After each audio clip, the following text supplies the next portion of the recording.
워크 인센티브와 딜레이드 컴pensation에 대한 이야기로 이번 학기 노동경제학을 마무리하고자 합니다. 딜레이드 컴pensation이 사실 이제 중요한 이슈고요. 딜레이드 컴pensation은 젊었을 때 자신의 생산성보다 낮은 임금을 받지만 나이가 들었을 때는 자신의 생산성보다 높은 임금을 받는 것. 그걸 사실 딜레이드 컴pensation이라고 합니다. 그러니까 그 나의 급여가 이제 자꾸 뒤로 넘어가는 거죠. 지금 받았어야 되는 임금, 생산성만큼 다 받지 못하고 그 임금을 이제 미래에 나의 생산성이 떨어졌을 때 혹은 뭐 생산성이 일정하다고 해도 상관없습니다. 미래에 이제 지금 받지 못하는 급여를 받게 되는 것입니다. 딜레이드가 일종의 지연이라고 할 수 있고요. 왜 이러한 급여 체계 실제로 이제 많은 경우에 이러한 형태 딜레이드 컴pensation을 갖는 경우가 꽤 많습니다. 젊었을 때 그에 상응하는 급여를 받지 못하고요. 나이가 들면 대체로 생산성이 떨어지는데 생산성이 떨어진 사람들이 나이가 든 사람 뭐 저를 포함해서 생산성이 떨어지잖아요. 나이가 든 사람들이 생산성이 상대적으로 떨어지는데 그럼에도 불구하고 더 높은 급여를 받는단 말이에요. 제가 이낙연 교수님이나 정우성 교수님보다 급여가 더 높습니다. 물론 노영환 교수님이나 이준행 교수님, 오승현 교수님보다는 적게 받긴 하지만 뭐 생각해 보면 제가 생산성이 더 높은지 아니면 뭐 노영환 교수님이나 이준행 교수님의 생산성이 나보다 더 높은지 뭐 잘은 뭐 알 수 없습니다만 여하튼 실제로 이제 현실에서 뭐 빈번하게 나타나는 현상이어서 이걸 우리가 어떻게 이해할 것인가? 왜 사람들은 이러한 컨트랙트를 받아들이고 있는가? 이제 사실 여러분도 그렇고 이제 저도 이제 그러한 배경에서 성장을 했지만 보통 이제 주어진 것을 되게 당연하게 생각하고 받아들이면서 살아가잖아요. 특히 이제 우리가 선택할 수 있는 다양한 컨트랙트 같은 것들을 미처 생각하지 못하고 마치 꼭 주어진 것처럼 받아들이는 경향이 있기는 한데 지금 제가 말씀드린 이러한 어떤 임금 체계라고 하는 것을 많은 생각 없이 이제 받아들이는 경향이 있단 말이에요. 이걸 조금 진지하게 생각해 볼 필요는 있습니다. 왜 사람들은 그러한 컨트랙트를 받아들였을까? 라고 하는 관점에서 시작해 보자는 거죠. 뭔가 더 나아서 그러한 컨트랙트를 설계하고 누군가 설계하고 그 다음에 누군가는 받아들였고 꽤 많은 사람들이 받아들이고 있는 것이죠. 왜 그럴까? 문제는 쇼킹이라고 하는 것 때문에 그렇습니다. 쇼킹은 대충 일하는 거예요. 그러니까 일정한 시간, 일정한 노력을 생산 활동에 투입해야 되는데 그렇지 않은 것. 뭐 근무 시간에 뭐 다른 사람들하고 SNS를 통해서 뭐 이야기를 한다든가 뭐 잠깐은 당연히 할 수 있죠. 뭐 근데 이제 아침부터 출근해서부터 퇴근할 때까지 SNS만 한다든가 회사 일은 하지 않고 그다음에 이제 뭐 너무 이른 시간에 점심을 먹으러 나가서 뭐 오전 11시에 점심을 먹으러 나가서 막 오후 2시에 들어온다든가 오후 3시에 들어온다든가 뭐 이러한 이제 행위들을 이제 우리가 보통 쇼킹이라고 합니다. 여기서 이제 보려고 하는 쇼킹은 극단적인 형태의 쇼킹이어서요. 거의 회사 일을 하지 않는 쇼킹의 문제를 보도록 하겠습니다. 그래서 delayed compensation은 이러한 쇼킹의 문제를 해결할 수 있는 매우 좋은 인센티브 장치가 된다는 것을 제가 보여드릴 거고요. 이러한 문제를 보기 위해서 간단하게 모형을 소개를 할 텐데 사람들의 생산성을 Q라고 표시를 하겠습니다. 일을 한다면 생산성 Q만큼을 발현해낼 수 있어요. Q만큼을 생산해낼 수 있지만 만약에 쇼킹을 한다면 그렇다면 아무것도 생산하지 못합니다. 쇼킹에 따른 베네핏이 있겠죠. 사람들이 왜 쇼킹을 하냐면 회사에 가서 아침부터 저녁까지 일을 하지 않고 자기가 하고 싶은 거를 했을 때 상당한 편익을 얻을 거예요. 그러한 베네핏을 편의상 50만큼 발생한다라고 가정하겠습니다. 뭐 금액으로 하면 대충 뭐 $50,000 정도. 근데 쇼킹을 하면 적발되지 않는 건 아니잖아요. 적발이 될 수 있습니다. 여기에서는 보통 이제 우리가 이런 쇼킹의 문제를 노동경제학에서 다룰 때는 일정한 확률로 발각이 된다. 이런 식으로 이제 뭐 표현을 하는데 우리는 간단하게 셔킹을 하면 반드시 적발된다. 그 가정을 하겠습니다. 그래서 6월 말 7월 초 이제 뭐 상반기 하반기 이렇게 나눠서 평가를 할 텐데 상반기 평가에서 셔킹을 한 사람들을 100% 적발해낼 수 있다고 가정을 하겠습니다. 그래서 뭐 6월 말 또는 7월 초에 근태 조사를 해서요. 불성실한 사람들이 나타나면 내가 불성실한 사람이다 라고 이제 판단이 된다면 이제 바로 해고를 합니다. 근데 6개월은 일을 했으니까 이 직장에서 절반에 해당하는 급여를 받을 수 있고요. 그러니까 생산성, 물론 셔킹을 해서 아무것도 생산하진 않았지만 생산성의 절반만큼은 6개월 일을 했으니까 절반만큼의 급여를 받고요. 물론 열심히 일을 해서 1년 동안 Q만큼의 생산성을 이렇게 드러냈으면 실현했으면 Q만큼을 다 받는 것입니다.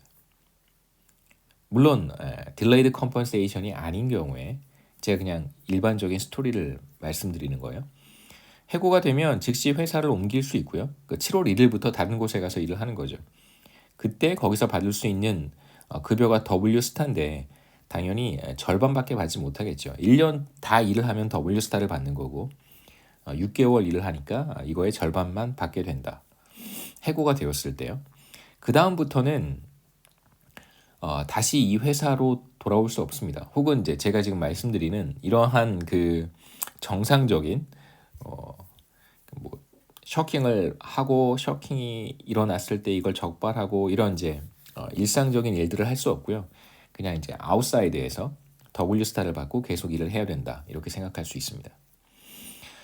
그래서 우선 3 피어리어드 모형인데 3기간입니다. 그래서 1기, 2기, 3기를 뭐 1년이라고 생각하시는 것보다는 뭐 한 10년에서 15년 정도의 시간이라고 생각하시는 것이 조금 더 현실적일 것 같아요. 그래서 피어리어드 1이 30대, 뭐 피어리어드 2가 40대, 그렇죠? 피어리어드 3가 한 50대 이렇게 생각하시면 되겠죠. 10년 단위로. 30대 때 100을 받고 40대 때 또 100을 받고 50대 때 또 100을 받는다. 이렇게 생각하시면 됩니다. 그 다음에 내가 이 일을 하지 않았었더라면 다른 곳에서 70만큼의 급여를 받고 일을 할 수 있었을 것이다. 이런 뜻입니다. 그래서 일종의 라이프 사이클 모형인데 그러니까 생애 주기 모형이라고 보통 표현을 하고요. 한 기간을 한 10년 정도로 잡았다. 이렇게 생각하시면 되겠죠. 그래서 이러한 모형을 푸는 방법은 뭐 다양한 방식이 있을 텐데 보통은 이제 모형을 거꾸로 풀어 보는 것이 더 좋습니다. 이렇게 한번 해보자는 거죠. 크게 기간을 3개의 기간으로 나눌 수 있을 거예요. 그렇죠? 피어리어드 1, 피어리어드 2, 피어리어드 3 이렇게 나눌 수 있습니다. 그래서 여기가 뭐 1기, 2기, 3기 이렇게 얘기할 수 있겠죠. 그래서 1기 시작을 할 때 2가지 선택이 가능했었단 말이에요. 이 시점에서 가능한 선택은 30대 때 일을 할 수도 있고 그 다음에 셔킹을 할 수도 있습니다. W가 워킹이고요. S가 셔킹입니다. 근데 이제 1기에 셔킹을 해버리면 반드시 적발이 되기 때문에 2기부터는 이 회사에서 일을 할 수 없어요. 그래서 2기, 3기는 그냥 쭉 다 W 스타를 받고 일을 해야 됩니다. 1기에 일을 했다고 한번 가정해보죠. 그러면 2기에 가서도 이 회사에 남아있을 테니까 40대가 되어서 계속해서 일을 할지 아니면 셔킹을 할지를 선택할 거예요. 마찬가지로 워킹을 할 것인지 대문자로 쓰겠습니다. 워킹을 할 것인지 아니면 셔킹을 할 것인지를 선택을 하겠죠. 마찬가지로 2기에 셔킹을 하면 반드시 적발이 되고 그러면 다른 곳에 가서 W 스타를 받고 일을 해야 됩니다. 그래서 2기까지 일을 했어요. 그럼 이제 3기에 50대가 되어서도 열심히 일을 할 것인지 아니면 이때 셔킹을 할 것인지를 선택을 하겠죠. 그래서 우리가 생각해 볼 수 있는 경로는 모두 4가지입니다.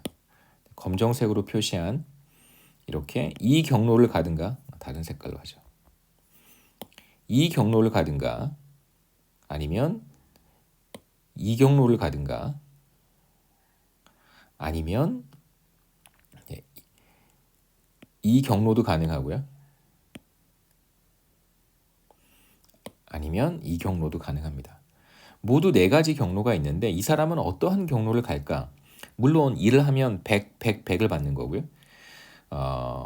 셔킹을 하거나 중간에 그러면 이제 우리가 어떠한 급여를 받게 되는지를 실제로 계산을 해야 됩니다.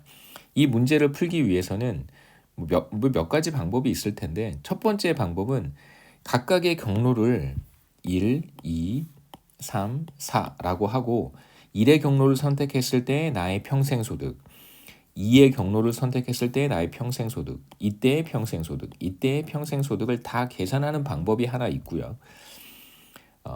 또 다른 방법은 뭐냐면 마지막 피어리어드부터 문제를 한번 풀어보는 것입니다. 이 사람이 여기 있었을 때 어떤 선택을 할까? 이 사람이 여기 있었을 때 어떤 선택을 할까?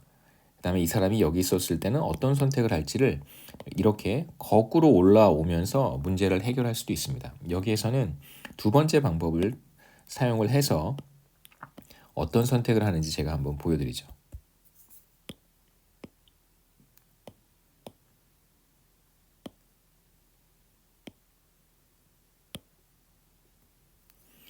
각각의 경로를 일단 지우겠습니다.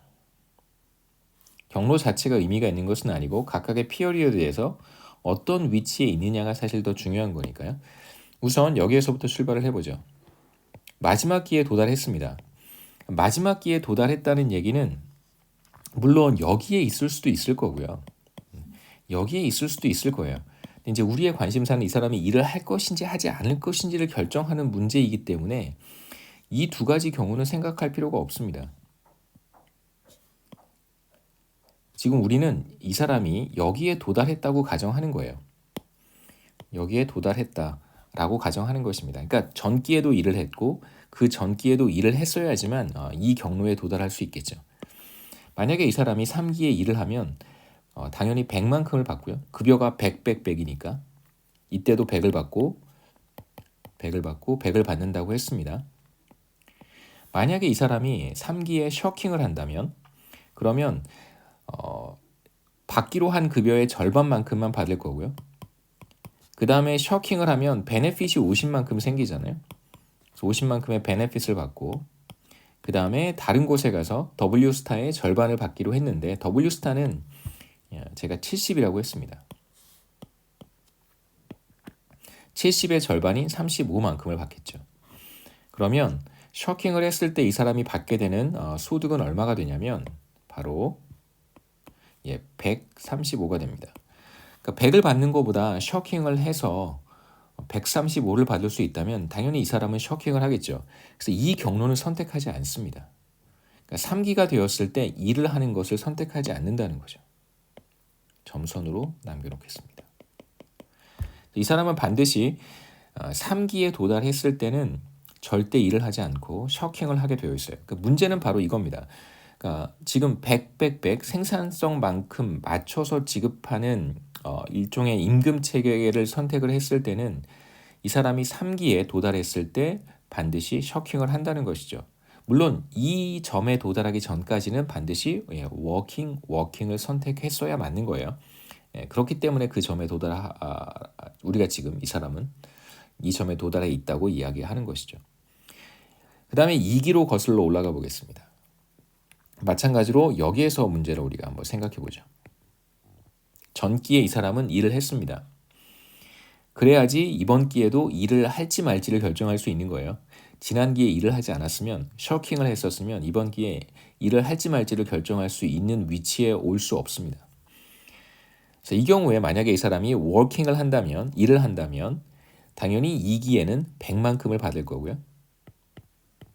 그 다음에 3기에 얼마만큼을 받냐면 135만큼 죄송합니다. 135만큼 받는다는 거 알고 있죠. 무슨 뜻이냐면 2기에는 당연히 자신의 생산성 100만큼 받는 거고요. 3기가 되어서는 반드시 이 사람 셔킹을 하니까 셔킹을 할 때 135만큼을 받게 된다 이런 뜻입니다. 3기에 셔킹을 하니까요. 만약에 이 사람이 2기에 셔킹을 한다면 마찬가지로 급여의 절반인 50만큼을 받을 거고요.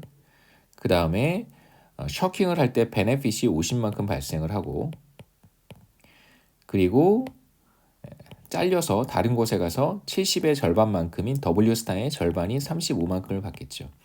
이게 바로 2기에 받게 되는 급여고요. 그 다음에 3기에 얼마만큼을 받냐면 당연히 135가 아닙니다. 잘려서 다른 곳으로 가기 때문에 이 사람은 3기에 70만큼밖에 못 받아요. 그래서 이 경로를 생각하셔야 됩니다. 이거를 2기에 다 받고요. 더하기 3기에는 이만큼을 받게 되겠죠. 그래서 2기에 셔킹을 하는 사람은 얼마를 받게 되냐면 이거의 합이 135고요. 70이니까 205를 받게 되겠죠. 그래서 2기에 지금 이 사람에 대한 이야기입니다. 2기에 만약 셔킹을 한다면 2기에는 135만큼을 벌게 되고 3기에 가서는 다른 곳에서 일을 해야 되니까 70만큼밖에 받지 못해서 모두 205만큼을 벌게 됩니다. 그래서 205를 버는 것이 좋을까? 아니면 2기에 100만큼을 벌고 3기에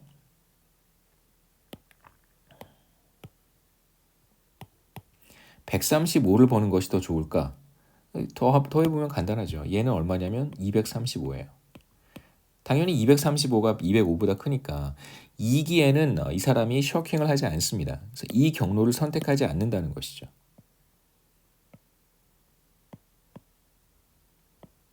이 경로도 지워버리겠습니다. 지우고 점선으로 남겨놓죠.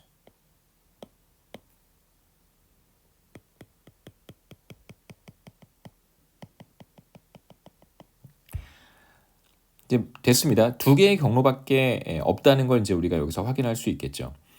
만약에 이 사람이 이 위치에 있다면 이 사람은 두 가지 경로밖에 없는 거예요. 워킹, 셔킹으로 가거나 셔킹, 아웃사이드로 가거나 이 두 가지 경로밖에 없습니다.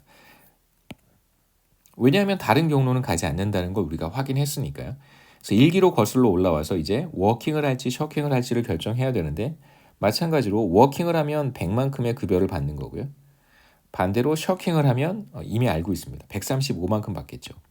50 월급의 절반을 받고 그 다음에 셔킹을 하면 상당한 만족감이 있으니까 50만큼의 심리적 만족을 얻게 되고요.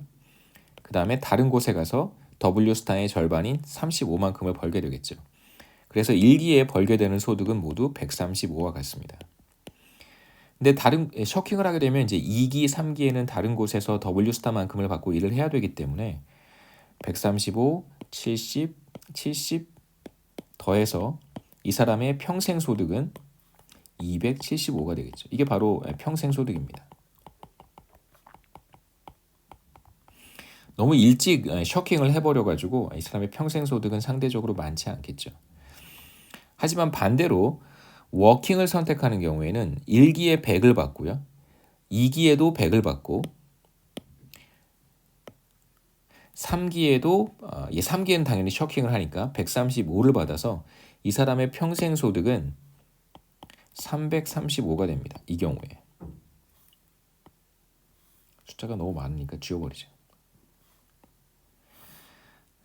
따라서 335가 275보다 크니까 이 사람은 1기에도 셔킹을 하지 않습니다. 이 사람은 언제 셔킹을 하냐면 반드시 3기에만 셔킹을 하겠죠. 이 사람이 선택하는 경로는 이겁니다. 뭐 문제는 1기, 2기에는 당연히 셔킹을 하지 않고 일을 하지만 3기에 셔킹을 한다는 거예요.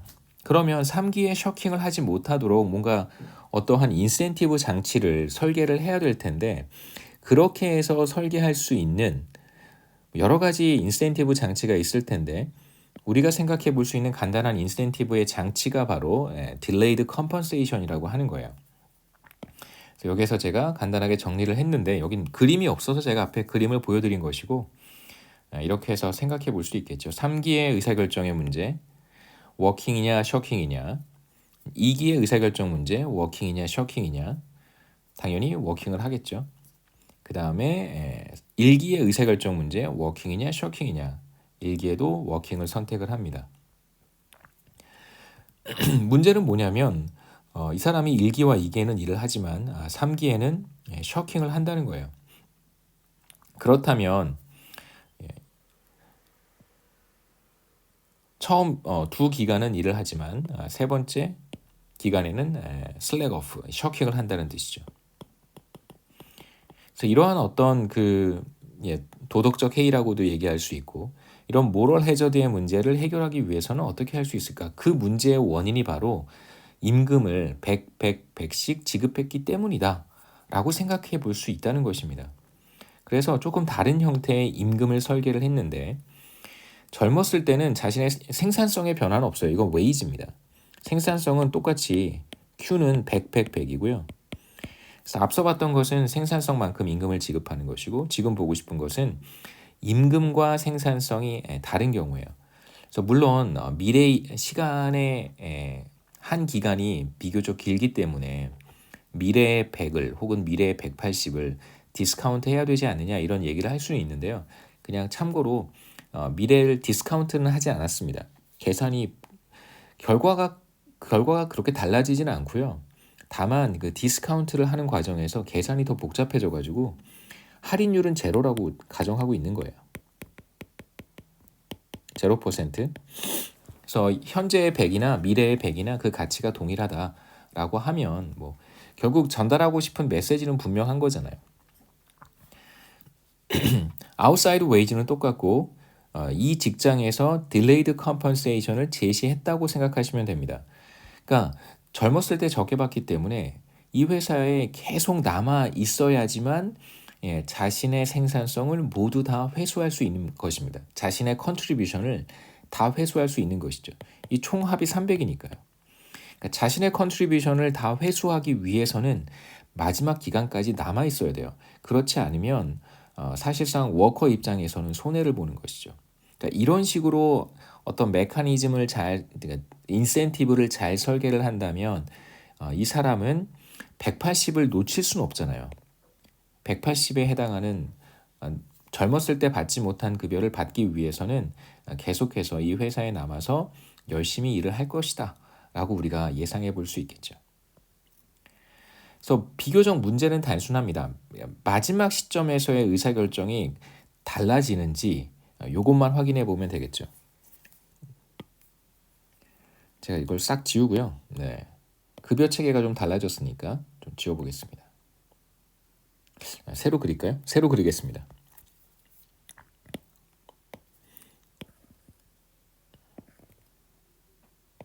사실 마지막 시점에 셔킹이 일어나지 않는다는 것만 보이면 충분하기는 해요.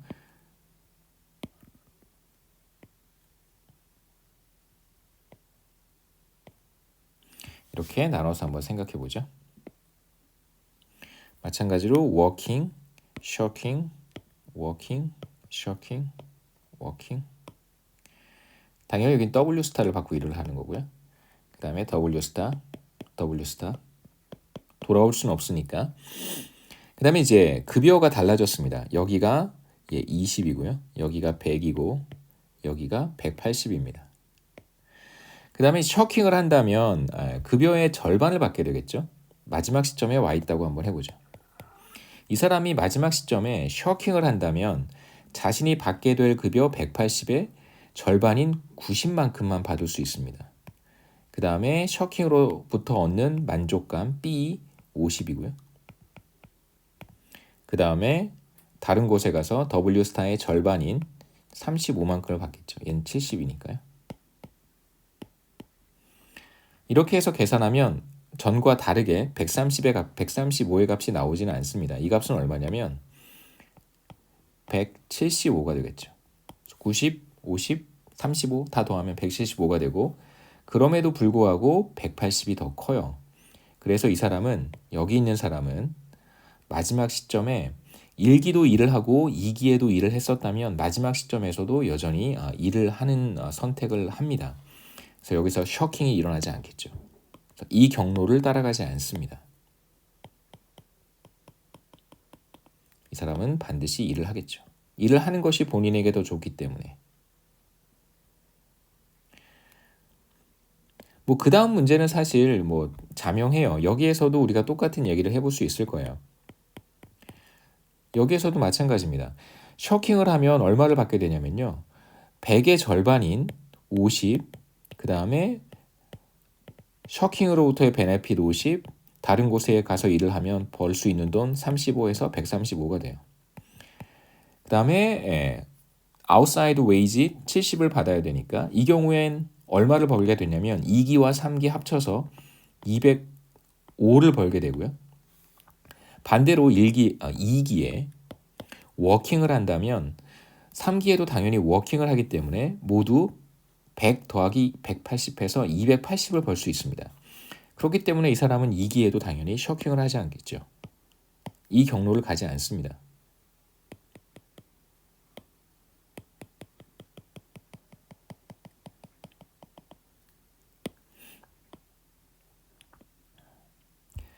뭐 한 번만 더 해보죠. 마지막으로.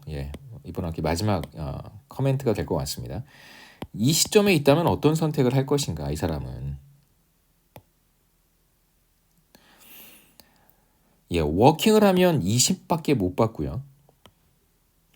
다음 기회는 당연히 워킹을 한다는 걸 우리가 알고 있습니다. 이 경로를 따라가겠죠. 그래서 100을 받고 3기에는 180을 받을 거예요. 그래서 이 사람은 1기에 20을 받고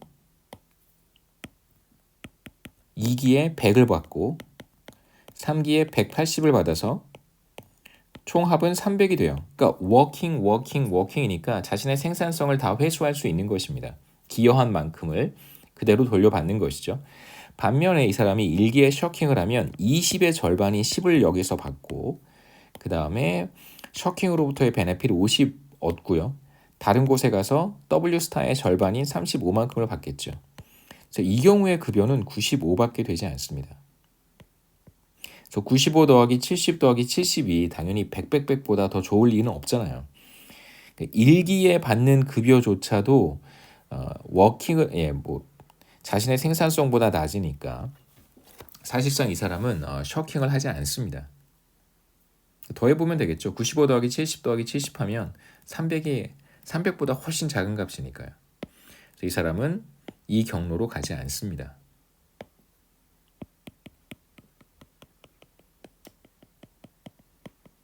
그래서 우리가 얻은 결론은 바로 Delayed Compensation이라고 하는 임금 체계가 도입이 된다면 그렇다면 마지막 시점에서의 셔킹 또는 도덕적 해이 현상은 나타나지 않을 것이다 라고 얘기할 수 있겠죠.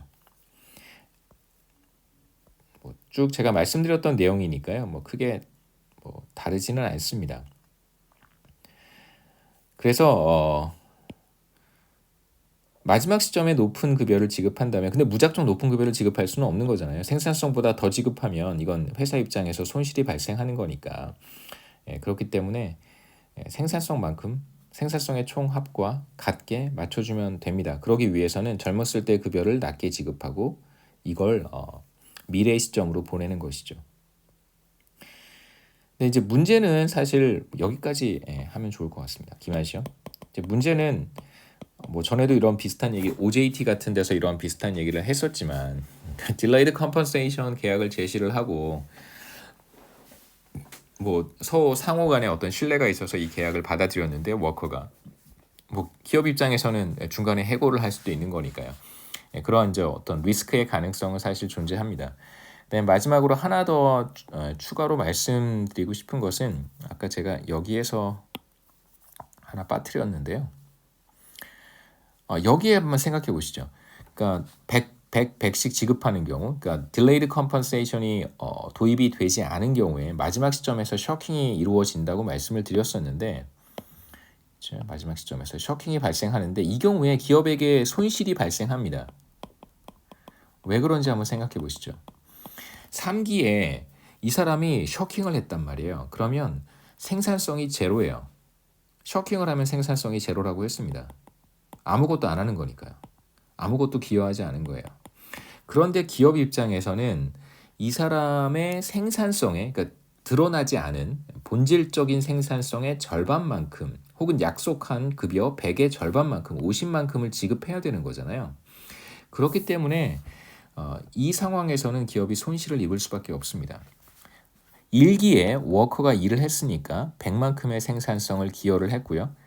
100만큼의 임금을 지급했으니까 1기에는 기업의 이윤은 제로예요. 2기도 마찬가지입니다. 워커가 일을 했고 생산성이 100만큼 나타났고요. 100만큼의 임금을 지급했으니까 2기에도 기업의 이윤은 제로예요.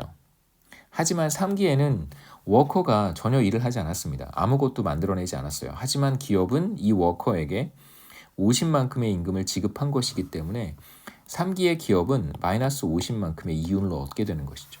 그러니까 손실이 50만큼 발생하는 것입니다. 그러니까 딜레이드 컴펀세이션을 사용하게 되면 기업의 이윤은 여전히 제로지만 만약에 이렇게 쇼킹이 나타난다면 기업은 손실을 입을 수밖에 없어요. 그래서 기업이 손실을 피하기 위한 또 좋은 방법 가운데 하나가 이런 딜레이드 컴펀세이션이라고 할 수 있습니다. 여기까지가 이번 학기 노동경제학인데요. 조금 더 많은 내용들을 다룰 수 있었으면 좋았을 텐데 생각보다 강의가 좀 빠르지 않았던 것 같아서 개인적으로 좀 죄송하고 아쉽기도 하고 그렇습니다. 시험 범위는 말씀드렸듯이 슬라이드 47쪽까지 하고요. 당연히 레이버 모빌리티를 다루었던 8장이죠. 8장은 시험 범위에 포함이 되지는 않습니다. 제가 전혀 강의를 하지 않았기 때문에 여기까지 하겠습니다.